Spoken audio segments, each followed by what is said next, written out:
संसार में प्रत्येक जीव के अंदर बहुत सारी कमियां होती हैं, बहुत सारे संघर्ष भी होते हैं और बहुत सारे कर्म के उदय भी होते हैं। तीन चीजें होती हैं बंधु, कमियां, संघर्ष और कर्म का उदय। हम सभी लोगों की जो संगी पंचेंद्री मनुष्य पर्याय में आ चुके हैं, इन सब की दृष्टि दुनिया में प्रत्येक जीव के कमी की ओर तो चली जाती है। आपने कभी किसी जीव के जीवन का संघर्ष भी देखने की कोशिश की?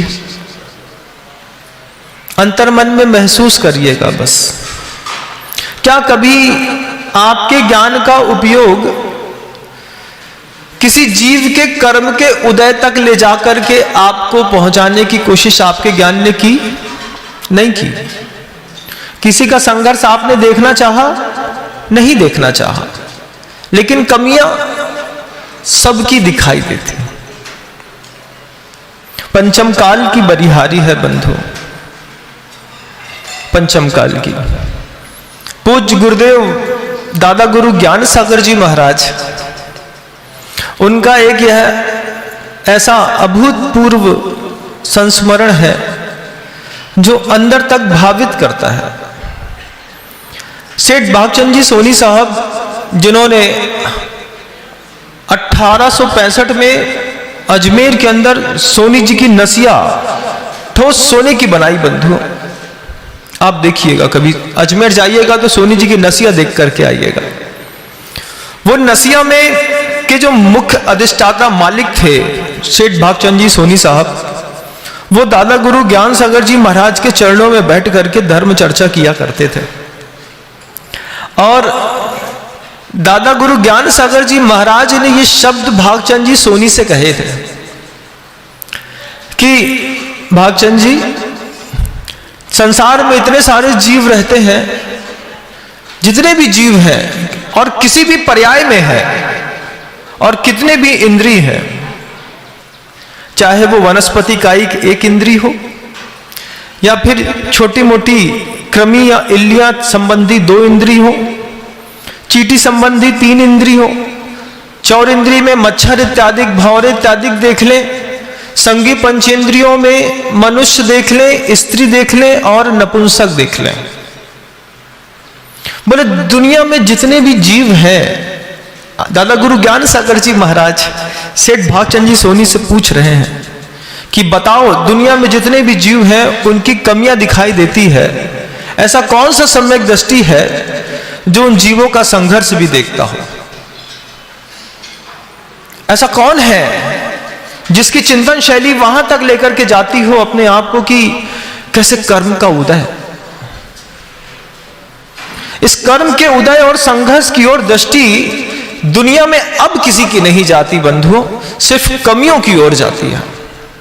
ये कमी है, ऐसा है, वैसा हो गया है। और उसके पीछे दादा गुरु ज्ञान सागर जी महाराज से जब सेठ भागचंद जी सोनी ने पूछा कि ऐसा क्या कारण है, ऐसी कौन सी हमारी मति मारी गई है कि हम सिर्फ कमियां देखते हैं, संघर्ष और कर्म का उदय नहीं देखते? तो दादा गुरु ज्ञान सागर जी महाराज ने जिस श्लोक के साथ उनको समझाने का प्रयास किया था, वही श्लोक आज पुनः प्रासंगिक है बंधुओं। 60-70 साल निकलने के बाद फिर उसी प्रवचन और उसी देशना की पुनः आवश्यकता मेरे हृदय में मुझे लगती है। उसी को विषय बना करके मैं आपको देने का प्रयास करता हूं। दादा गुरु ज्ञान सागर जी महाराज ने कहा कि विहाय धर्मम समशील लांछितम दयावहम भूत हितं करम मदोद्दता अक्ष कसाय वंचता वदंत हिंसाम अपि दुख शांतये। आज जिन परिस्थितियों में हम और आप जी रहे हैं, उन परिस्थितियों में दुख की शांति के लिए एकमात्र हिंसा का उपदेश दिया जाता है। अहिंसा बंधुओं आज जिनालय में सुनने तक सीमित रह गई।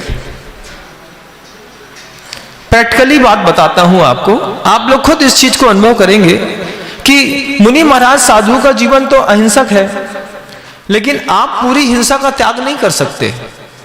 सारी हिंसाएं आप छोड़ दें, संभव नहीं है, नहीं कर सकते। वदन्ति हिंसाम अपि दुख शांतये, दुख की शांति के लिए आप जैसे गृहस्थों को हिंसा का उपदेश कौन देता है? कौन तुम्हें समझाता है कि हिंसा करके भी सुखी रहा जा सकता है? क्योंकि आचार्यों ने ऐसा कुछ भी नहीं कहा। दुनिया में जितने भी लोगों के शरीर में शारीरिक पीड़ाएं हैं, जितने लोगों की आंख फूटी है, पैर से चल नहीं पा रहे हैं, कैंसर हो गया है, रीढ़ की हड्डी खराब हो गई है, हीमोग्लोबिन बढ़ गया है या घट गया है, शरीर संबंधी जितनी भी असाता है और जितनी भी असाता का आज कोई भी व्यक्ति जीवन में रह करके दुख भोग रहा है, उसके पीछे का एकमात्र कारण है बंधुओं कि आपके जीवन में हिंसा प्रचुर मात्रा में है। मुनि महाराज के सामने बैठ करके अहिंसा परमो धर्म की नारा लगाने देने मात्र से कोई व्यक्ति अहिंसक नहीं हो जाता। यहां पर बैठ लिया महाराज के सामने, किसी ने मच्छर मारा तो 4 लोगों ने टोक दिया, देखो मच्छर मार रहे। कुछ महिलाओं के मुख से तो अरे रे कैसे हिंसा करत तुम, ऐसा कह करके आप अपने आप को सिद्ध परमेष्ठियों के समक्ष निर्दोष घोषित नहीं कर सकते। क्यों? क्योंकि आपने अपनी जीवन शैली बना ली है कि जब भी मुझे अपने दुख का शमन करना होगा, मैं सबसे पहले अहिंसा की नहीं हिंसा की पूजा करूंगा। विश्वास ना हो तो देख लीजिए अपने ही कार्यशैली को। दादा गुरु ज्ञान सागर जी महाराज ने कहा कि भागचंद जी, अब हिंसा का युग आ गया है। 5 तरीके के युग की उन्होंने भागचंद जी सोनी को एक व्यवस्था बताई कि देखो ऐसा चल रहा है और इसके साथ जीवन संभव नहीं है, लेकिन लोग जी रहे हैं। और सबसे बड़ी बात कि अहिंसक समाज में पैदा होने के बाद लोग इस तरीके की क्रिया करते हैं। क्या करते हैं?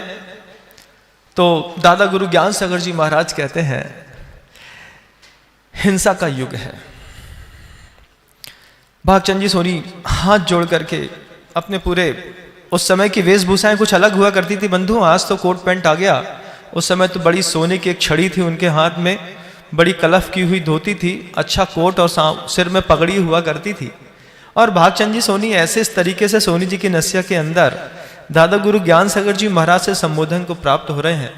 दादा ज्ञान सागर जी महाराज कहते हैं हिंसा का युग आ गया, बात बात पे हिंसा। कैसी हिंसा?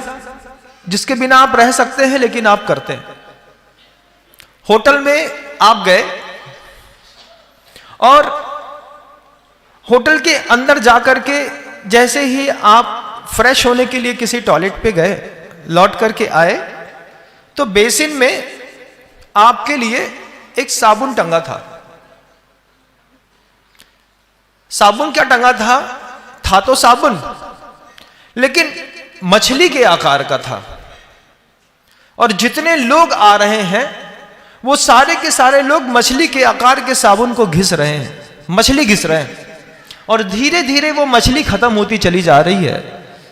जितने लोग उसमें हाथ लगा रहे हैं बंधुओं, सारे के सारे लोगों को एक मछली की हत्या का दोष लगता चला जा रहा है, प्रत्येक व्यक्ति को। लेकिन हम उसको घिस रहे हैं, उससे हाथ धो रहे हैं, खुशबू अच्छी आ रही है तो दोबारा धो रहे हैं, दोबारा। कभी आपने कभी घिसते घिसते कभी मछली की स्किन घिसी, कभी अंदर की चमड़ी तक गए, कभी आंत तक पहुंच गए, अंतिम स्थान तक जब तक वह साबुन खत्म नहीं होता लोगों ने घिस करके एक मछली, वो भी तदाकार स्थापना में अचेतन द्रव्य को टांग करके कोई चला गया। आपको देखने में अच्छा लग रहा है, आप उसको घिस रहे हैं, कैसे बताएं कि एक मछली की हत्या का दोष लग रहा है। संसार हिंसा के युग से चल रहा है बंधु। हिंसा का युग ऐसा चल रहा है कि जब आप बड़े बड़े रिसेप्शन देखते हैं, उन रिसेप्शनों में सबसे बेहतरीन काउंटर होता है सलाद का, जहां पर सबसे पहले बहुत सारी महंगी कटलरी रखी होती है और उसके साथ सलाद का बहुत बड़ा सिस्टम रहता है बंधु।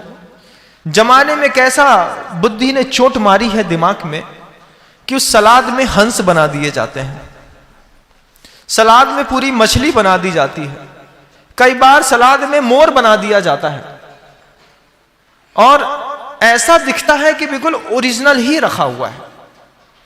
शेप में आइसक्रीम भी कई बार जो होती है वो ऐसे ही किसी जानवरों की शेप की होती है।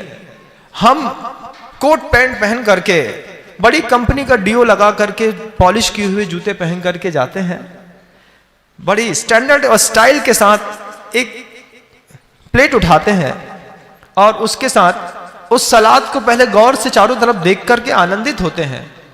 फिर जिसकी जैसी हिंसा की शक्ति और परिणाम होते हैं, कोई उसकी चोंच निकालता है, कोई उसकी आंख निकालता है, कोई उसके पेट से सलाद के पीस में ककड़ी निकालता है, कोई टमाटर निकालता है, कोई कुछ निकालता है। बनाने वाले ने बना दिया, लेकिन निकालने वाले हिंसा के दोषी माने जाते हैं। विश्वास ना हो तो यशोधर चरित्र और आटे के मुर्गे की कहानी देख लीजिएगा बंधु, कि संकल्पित आटे में मुर्गे की धारणा करके जो उन्होंने बलि दी, उसका दुष्परिणाम उन्होंने कितनी पर्याय में भोगा है। हिंसा का युग है, लोगों को कमियां तो दिखाई देती हैं, किसी का संघर्ष दिखाई नहीं देता, किसी के कर्म का उदय दिखाई नहीं देता। आपको देखना पड़ेगा बंधु, मात्र शाब्दिक अहिंसा सुन लेने मात्र से प्रवचनों में आप अहिंसक नहीं हो जाएंगे। आपको व्यवहार में भी अहिंसा के प्रयोग नितांत आवश्यक है, आपको करना ही है। नहीं करेंगे तो विश्वास मानिए, इस पर्याय में किसी ने आपका हाथ थाम लिया है, अगली पर्याय में कोई आपका हाथ थामने वाला भी नहीं होगा। जैसे उस मच्छर, उड़ते हुए मच्छर के कर्म का उदय किसी को दिखाई नहीं देता, किसी को दिखाई नहीं देता उसका संघर्ष। उसको क्या पता कि आप मनुष्य हैं, उसको तो थोड़ी ऊष्मा समझ में आई, वो बेचारा भूखा अपने पेट के चक्कर में तुम्हारे पास तक आया था और मारा गया। कितना सारा व्यवहारिक जीवन में आप देखिए कि आपने हिंसा के कितने सारे उपकरण घर के अंदर एकत्रित करके रखे। आजकल, पहले तो एक मच्छर की कॉइल चला करती थी, उसके बाद ऑल आउट आ गया, अब ऑल आउट के बाद एक नए नए सिस्टम्स आ गए हैं, बल्ला आ गया है मच्छर मारने का। आप खुद खरीद करके लाते हैं, जैन परिवारों में, अजैनों में बच्चे को देते हैं, बच्चा दिन भर मच्छर के साथ बल्ला की बैटिंग खेलता रहता है। और अब वो एक स्टेशनों में जैसा सिस्टम लगा रहता था कीड़े मारने का, वो छोटा सा सिस्टम अब घर में भी आ गया है। अपने दुख की शांति के लिए तुमने हिंसा स्वीकार की है ना, तुम्हारे साथ जब होगी तो रोते फिरोगे। आज तुम मच्छर मार रहे हो, आज तुम अपने घर के अंदर, यहां पे चींटी दिख रही है धर्मशाला के अंदर आकर के, घर के अंदर जब तुम फिनाइल और फिनिट का स्प्रे करके पूरे कीड़े मकोड़े मार देते हो थोड़ी सी असुरक्षा के कारण, उस समय तुम्हारी हिंसा और अहिंसा की परिभाषा कहां चली जाती है। एक बार अपने अंतर मन में टटोलना, एक बार टटोलना। जब सुबह आपने बर्तन उपयोग कर लिए और उसमें जूठे बर्तन वहीं पे छोड़ दिए और शाम तक रहते रहते रहते पूरे के पूरे बर्तनों में फफूंदें मच गई और पूरी की पूरी फफूंद में असंख्यात अनंत जीव पैदा हो गए। तुम चाहते तो तुम जब चौके के अंदर थे, जब तुमने देख लिया कि सब काम हो गया है, बर्तन खाली हो गए हैं, तो लगे हाथ मांज देते, लेकिन तुमने थोड़ा सा आलस किया, बर्तन छोड़ा, वो बर्तन पूरा दिन रखा रहा। शाम को तुम घर आए, तुमने देखा रात बहुत हो गई है, अब कल मांज देंगे सुबह। पूरी रात वो बर्तन रखा रहा। उसके बाद सुबह सुबह तुमने, जब तुमको बर्तन फिर उपयोग के लिए आवश्यक था, तुमने उस समय बर्तन मांजा। उस समय अनंत जीव राशि तुम्हारी उस जूठन में इकट्ठी हो गई। तुम्हारी वहां पे दृष्टि नहीं गई? गई। लेकिन हमारी आलस है महाराज। वदंति हिंसाम अपि दुख शांत है। थोड़ा सा पाउडर लगाएंगे, अच्छा साफ कर देंगे। साफ तो तुम बहुत अच्छा कर दोगे, लेकिन तुम उस जीव राशि जो वहां पर पैदा हुई है उसके कर्म का उदय और संघर्ष भी एक बार देख लेना। कोई वैश्या वृत्ति करने के लिए कोई बेटी, कोई बहन वैश्यालय में पहुंच गई है, वो अपनी मर्जी से नहीं गई होगी बंधु। कोई भी संतान पैदा होती है इस दुनिया में तो वैश्या बनने के लिए पैदा नहीं होती। दुनिया में कोई भी संतान, कोई भी बेटी कभी ये सोच करके पैदा नहीं होती कि कोई मां पैदा नहीं करती कि इसको वैश्या बनाऊंगी। लेकिन जब आप जैसे संपन्न परिवार के लोग किसी रेड लाइट एरिया में जाते हैं और किसी बहन जो किसी और की होगी, किसी और की बेटी होगी, उसके साथ आप संबंध स्थापित करने की कोशिश करते हैं, उस समय आप एक बार चिंतन करिएगा उसके जीवन के संघर्ष का। क्या संघर्ष कर रही है ये बेटी कि 100 रुपए के लिए ये अपनी पूरी अस्मिता दांव में लगा के बैठी है। ये 100 रुपए का क्या करेगी? या तो भोजन करेगी या अपने परिवार का पोषण करेगी। उसका संघर्ष देखो और जीवन में उसके कर्म का उदय देखो। कैसे पाप कर्म का उदय है कि अपने इस शरीर का पोषण करने के लिए इस बेटी को यह व्यवसाय अपनाना पड़ा। आज हिंसा का युग है बंधु, आप इसको नकार नहीं सकते। और आप अपने आप को टटोलिए, बस अपने अंतर्मन को टटोलो कि आज शाम को तुम जहां जाने का विचार कर रहे हो या फिर तुम जाओगे, चाहे वो बियर बार हो, चाहे किसी वैश्यालय हो, वहां पर जाकर के तुम देखना उस बेटी के जीवन का संघर्ष, उस बेटी के जीवन का कर्म का उदय देखना। बेटो ये मत देखना कि उसमें कमी क्या है, कैसे मुस्कुराती है, कैसे हाव भाव दिखाती है, वो उसकी मजबूरी है।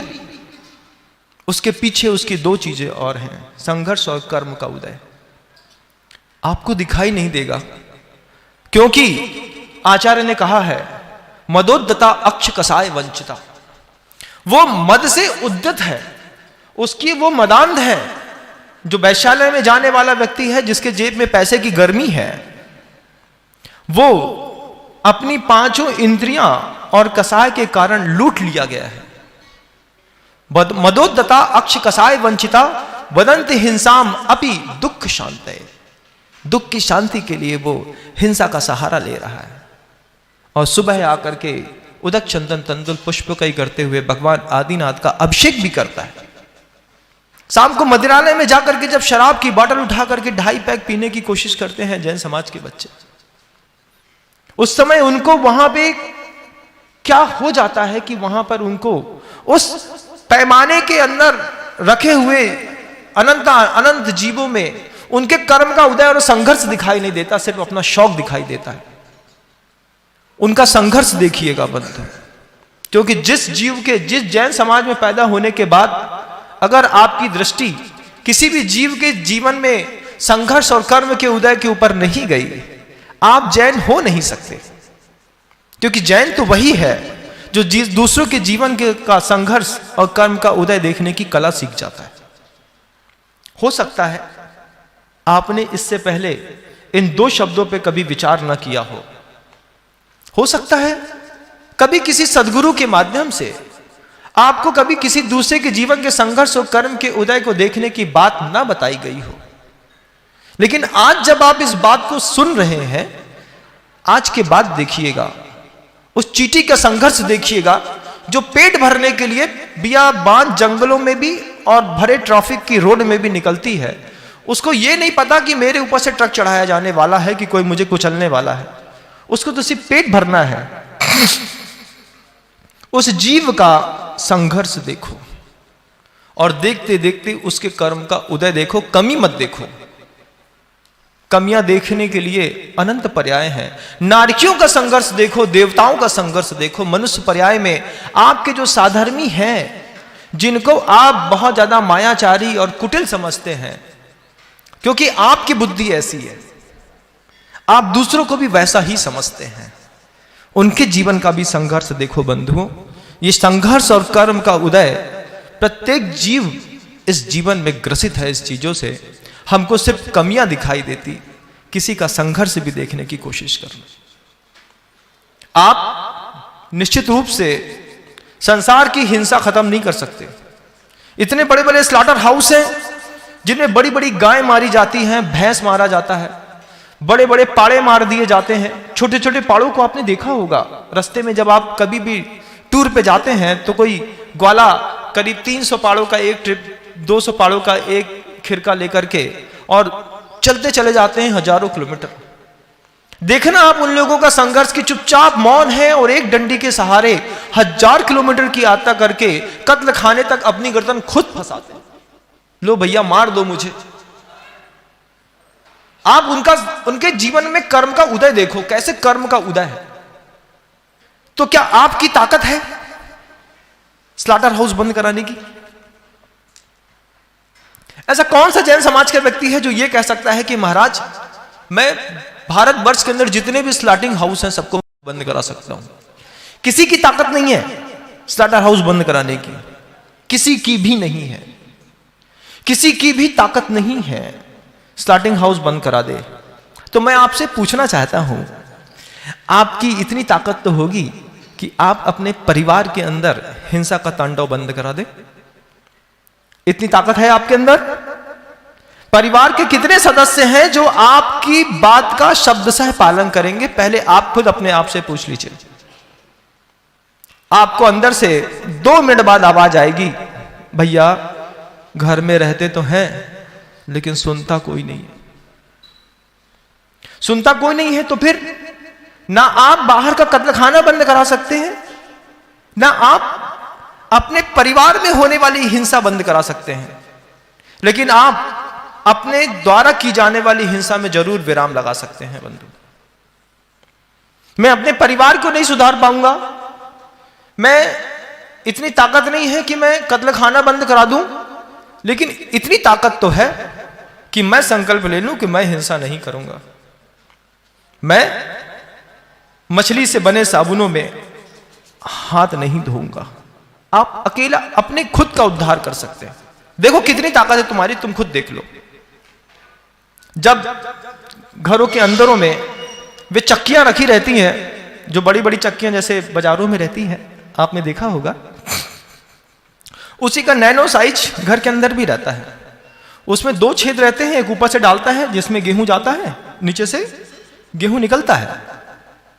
एक परंपरा चलती थी पहले कि पूरी चक्की का काम करने के बाद घर की मां बहनें एक एक आटे के दाने को उससे निकालती थी, साफ करती थी। साफ करने के बाद चक्की के दोनों मुहानों पर, जहां पर से गेहूं जाता है और जहां से गेहूं निकलता है, वहां पर ठूस करके कपड़ा भर दिया जाता था। ठूस के, क्यों भैया? कपड़ा नहीं भरेंगे तो इस आटे की गंध से चूहिया चली जाएगी। उस चक्की के अंदर आटे की गंध से छिपकली चली जाएगी, उसके अंदर चींटी चली जाएंगी, चींटा चले जाएंगे, कॉकरोच चले जाएंगे। नहीं नहीं, हमारे घर में तो बड़ा स्टैंडर्ड है, हमारे घर में तो चींटी दिखती नहीं, छिपकली है नहीं महाराज, चूहिया हो नहीं सकती।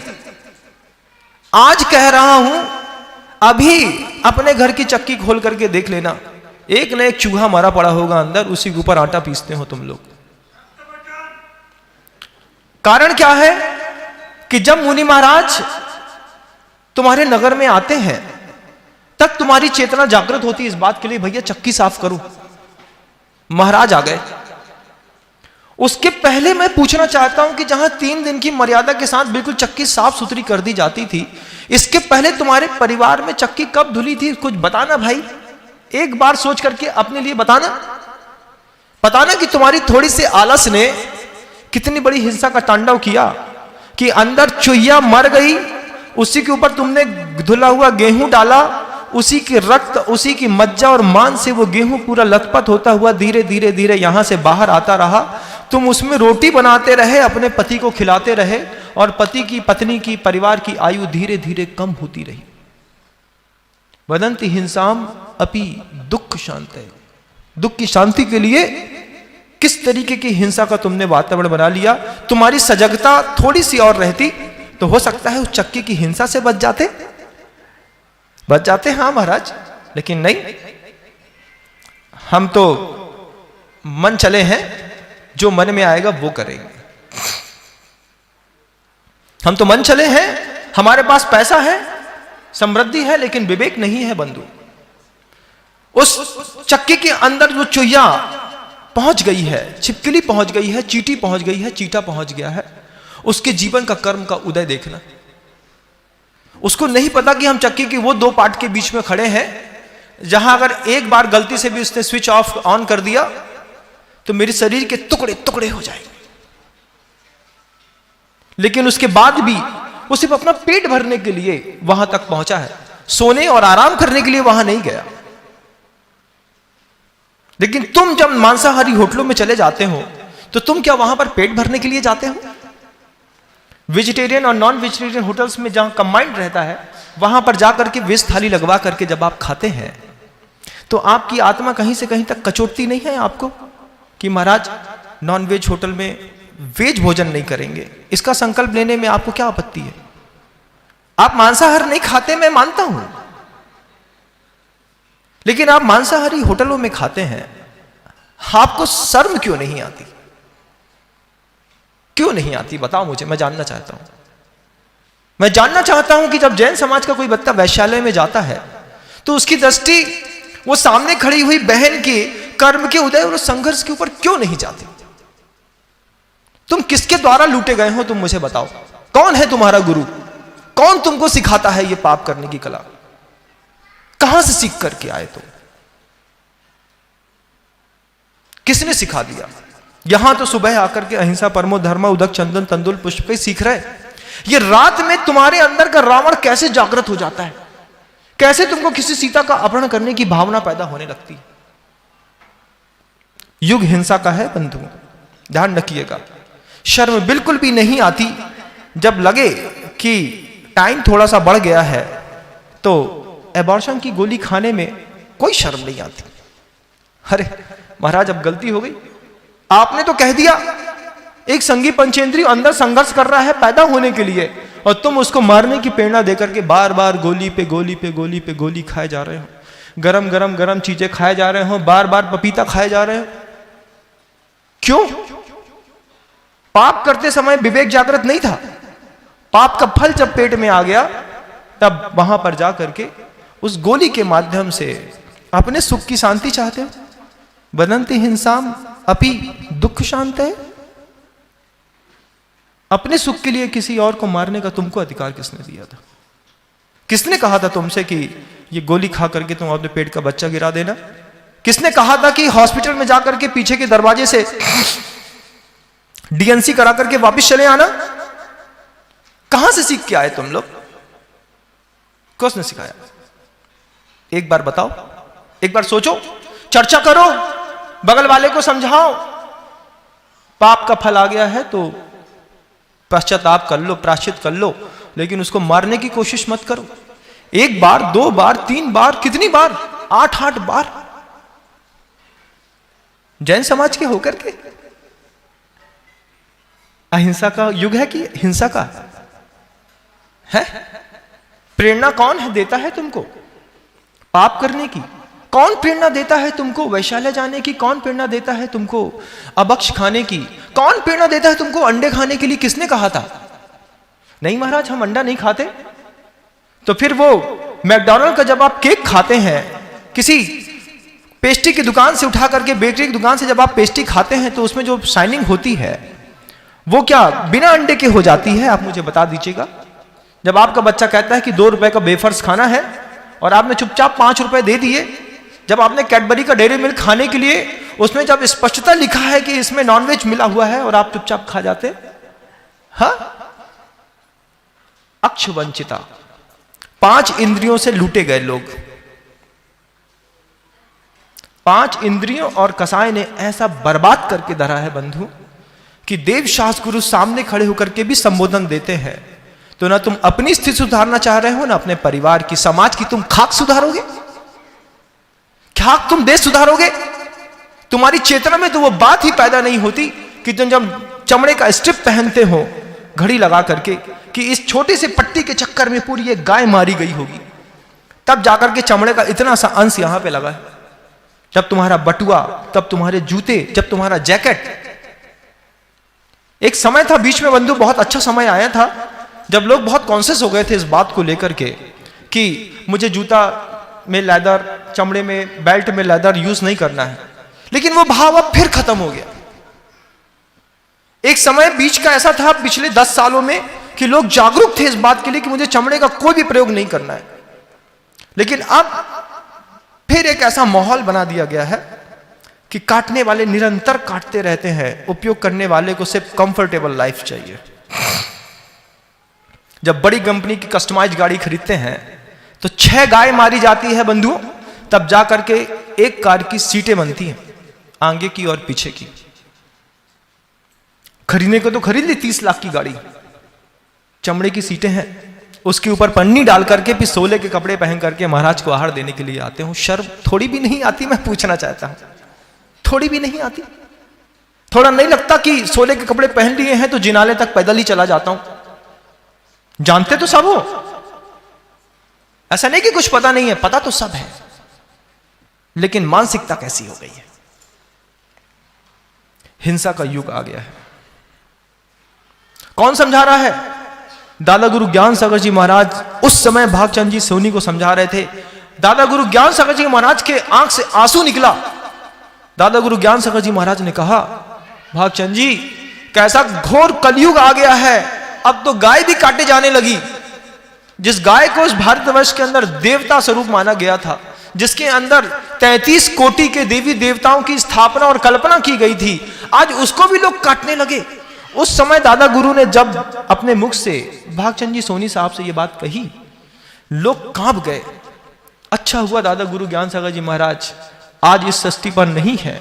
वो देख करके रोते बार बार कि गाय काटी ही जाने नहीं लगी, अब तो जैन समाज के घरों के अंदर लोग उपयोग भी करने लगे।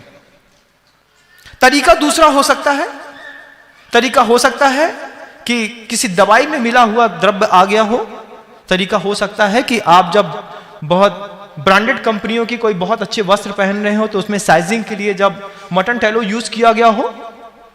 तरीका तो हो सकता है, कई है, आप उसका उपयोग भी कर रहे हैं।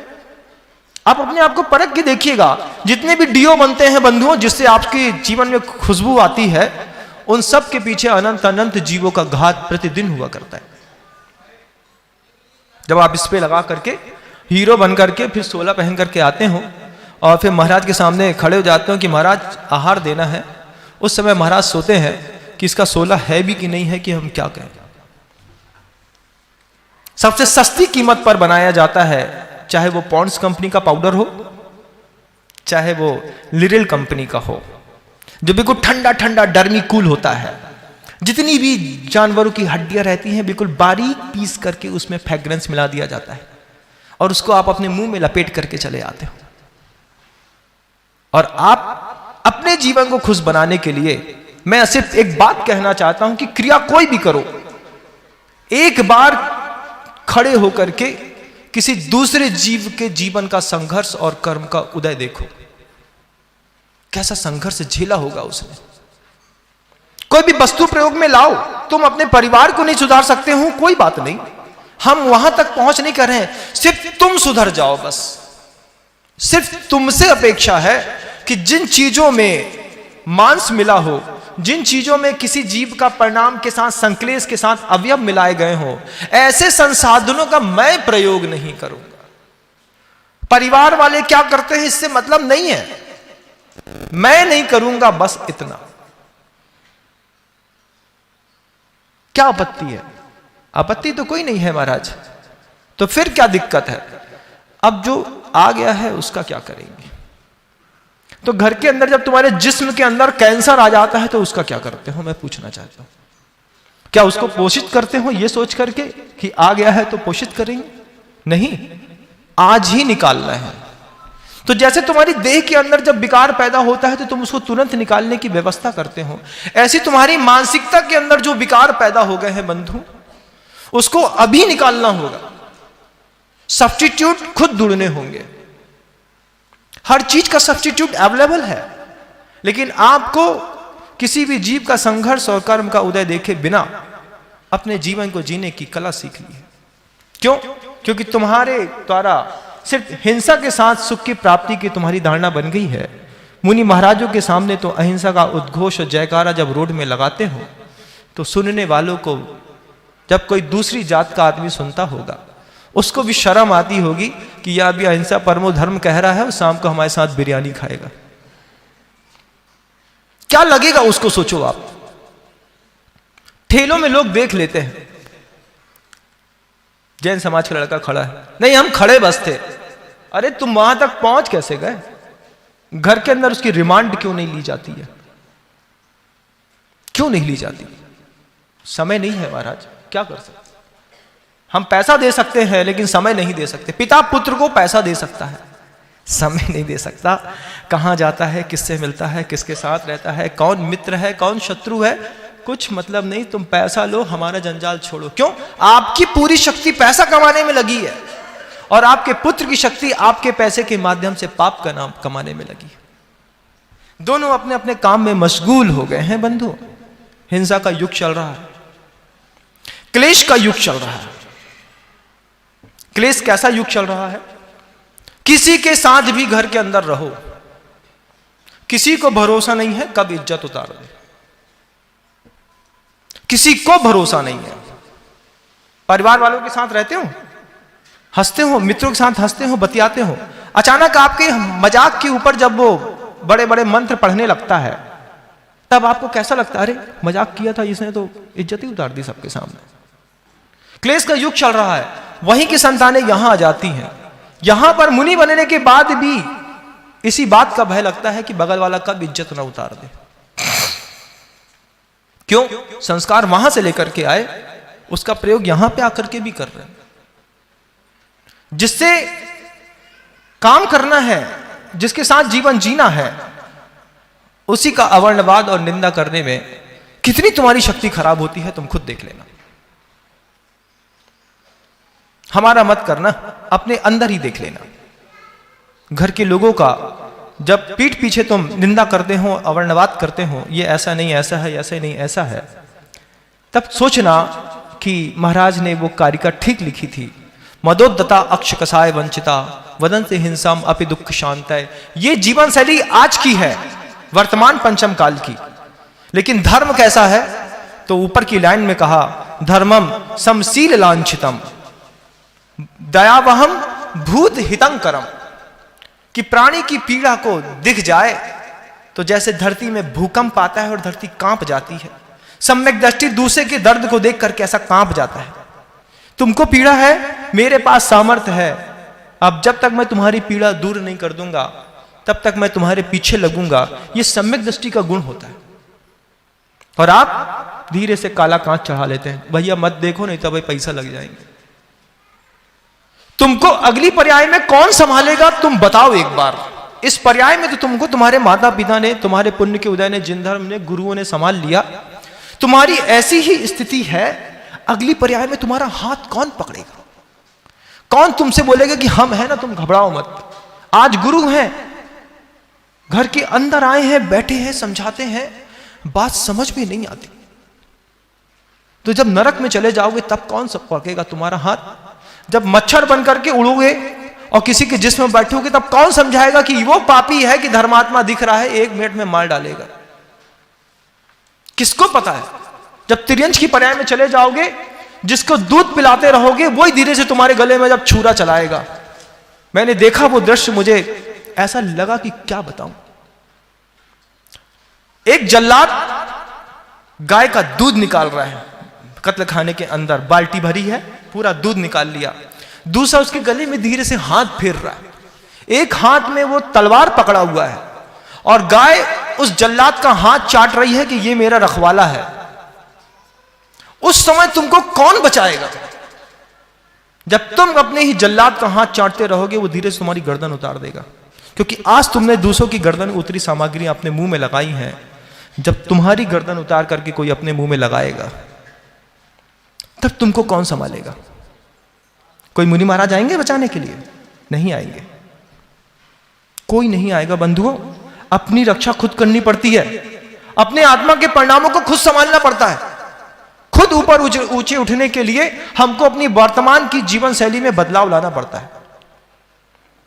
जब अनछने पानी के नीचे कितने स्टैंडर्ड के साथ बोलते हैं घर के अंदर, अरे भाई साहब शावर ले लो। एक बूंद में 36,450 जीव, और उसमें तुमने पूरा शावर खोल दिया और आधे घंटे तक उसके नीचे रह करके जैन कुल का आदमी नहा रहा है। उसको उसमें जीव राशि और उसका संघर्ष और उसके कर्म का उदय नहीं दिखाई देता। तुमको नहीं लगता कि बाथरूम के अंदर भी एक छन्ना रख ले, एक बाल्टी पानी छान ले और छने बाल्टी के पानी से नहा करके अपने पर्याय को बचा ले?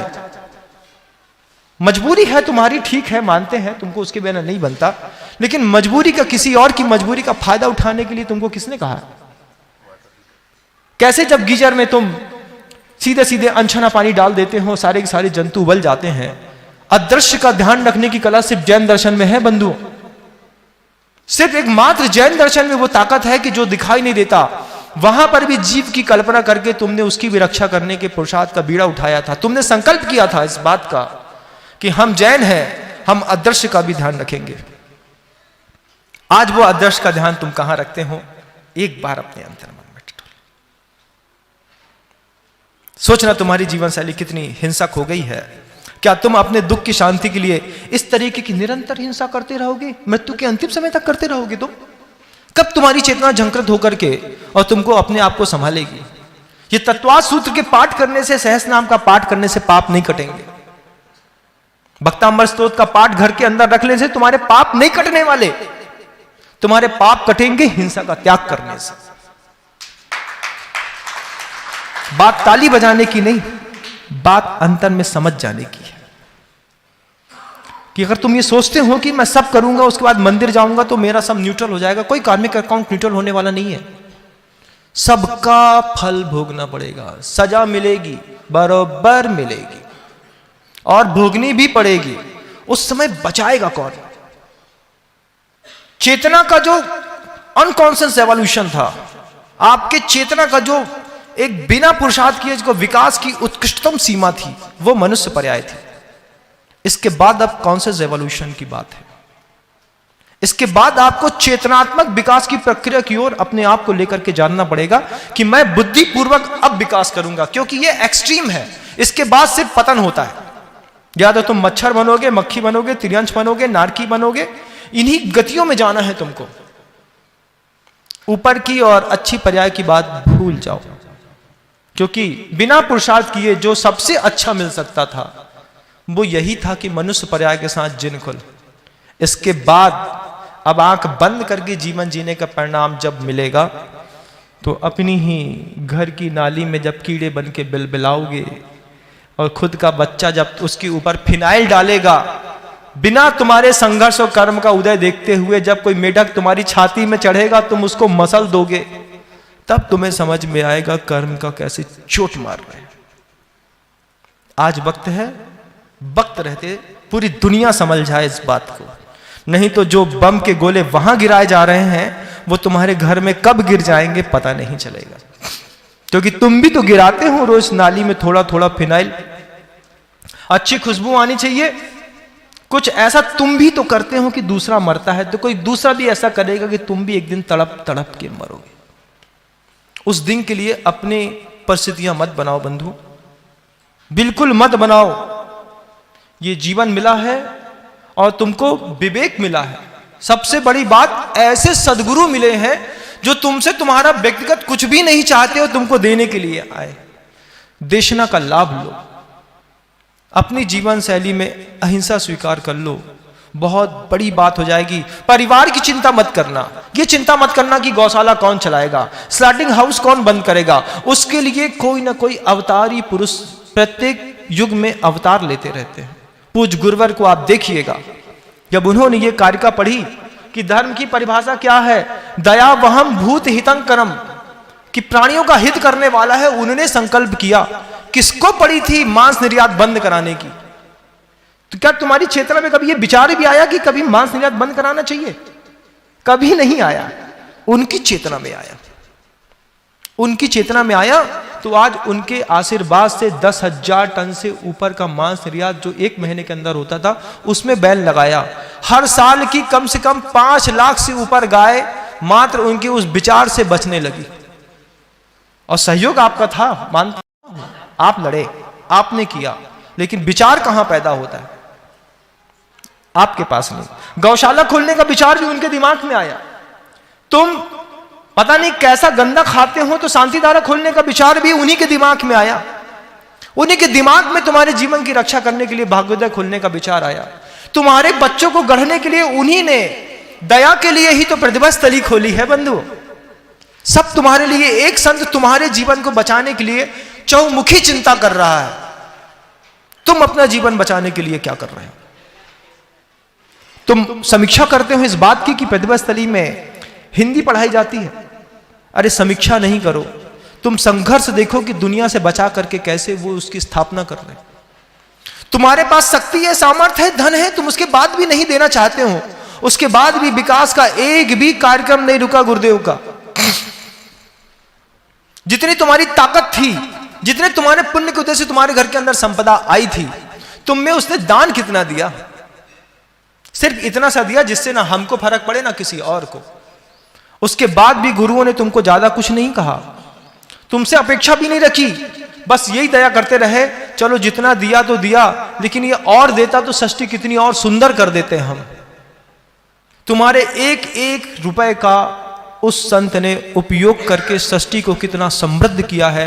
आंख खोल करके देखो, और खोल करके देखो उनके जीवन का संघर्ष कि कितना अपमान सहा है, कितना विरोध सहा है, और सब किया है सिर्फ तुम्हारे लिए। आज अपेक्षा करते हैं कि उसका प्रयोग करो, प्रतिभा स्थली का प्रयोग करो, शांतिधारा का प्रयोग करो, भाग्योदय जैसे चिकित्सालय का, पूर्णायु जैसे चिकित्सालय का प्रयोग करो। इतने पवित्र जिनालय बना दिए हैं, उन जिनालय का भी प्रयोग करो। कुंडलपुर के बड़े बाबा के मंदिर की जब नींव खोदने की बात आई थी, दुनिया भर के लोगों ने विरोध किया था। क्या जरूरत है मंदिर बनाने की? एक मंदिर में करोड़ों रुपए लगा करके क्या दिखाना चाहते हैं आप? इतना पैसा कहीं और लगाया होता तो देश कितना समृद्ध हो गया होता। ऐसे ऐसे तर्कों के साथ गुरुदेव को बार बार कहा गया। आचार्य श्री जी ने जब कमरे के अंदर इसका क्या पवित्र जवाब दिया, बोला कौन मंदिर बनाना चाहता है? कौन चाहता है देव में देवालय की स्थापना? मैं तो सृष्टि की संरचना करने के लिए बैठा हूं कि इन लोगों के पास कर्म के उदय से इतनी अकुश संपदा आई है, इनसे बोलो कि किसी गरीब को 2 लाख रुपए दे दो, ये जीवन में कभी नहीं देंगे। तो जिनालय का बीच में प्रकल्प रख दिया। पत्थर के जिनालय का प्रकल्प इसलिए रखा कि उस पत्थर के जिनालय को बनाने के बहाने 1000-1000, 2-2 बेगरीब मानव आएंगे उठ करके, जिनको अपने जीविकोपार्जन के लिए, जिनका संघर्ष सिर्फ गुरुदेव को दिख रहा है, आपको नहीं दिख रहा। उस बहाने से वो 2000 लोगों को एक स्थान पर एकत्रित किया। तुम्हारे घर की संपत्ति मंदिर बनाने के बहाने उन गरीबों तक पहुंचाने का श्रेय अगर किसी को गया है तो वो पूज्य गुरुदेव को गया है बंधु।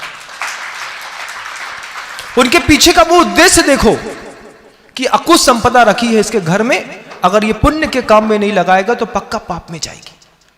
तो उन्होंने कहा 100 करोड़ का, 400 करोड़ का एक मंदिर बनाओ, सेंट्रल में बनाओ। तो बना करके जब वो मंदिर तैयार होने लगा, निरंतर 10 सालों से 2000 परिवारों का उस मंदिर के माध्यम से पेट पल रहा है। किसी का बच्चा बड़ा बन करके पढ़ करके IAS कमिश्नर ऑफिसर बन रहा है, किसी की महिला के शरीर में साड़ी मिल रही है बंधु। मंदिर तो मात्र निमित्त है।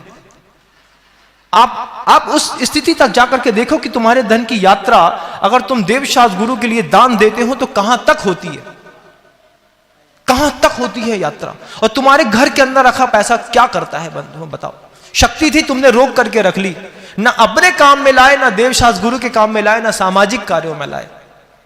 मंदिर एक मात्र बहाना है, मूल उद्देश्य तो तुम्हारे पाप को कम करना और सृष्टि में जिन लोगों के कर्म के तीव्र उदय हैं, जिनका संघर्ष गुरुदेव को दिखाई देता है, उन तक उस शक्ति के बहाव को निरंतर बनाए रखने का प्रयास है मात्र बंधु।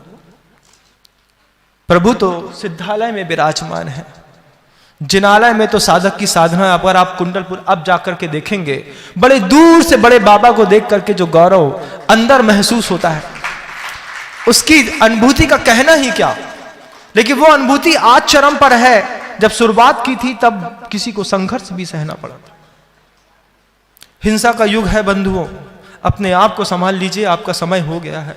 मैं आपसे कहना चाहता हूं, आज पूरी दुनिया के लोगों से फिर कहना चाहता हूं, आचार्य श्री जी के पास अपने जीवन की अंतिम सांस गिनने से पहले जितना भी पाप के कारण परिग्रह इकट्ठा करके रखा है, तुम किसी मंदिर में किसी साधु को मत दो, तुम वहां से अपने घर से उठो, अपना पैसा अपने बैग में भरो।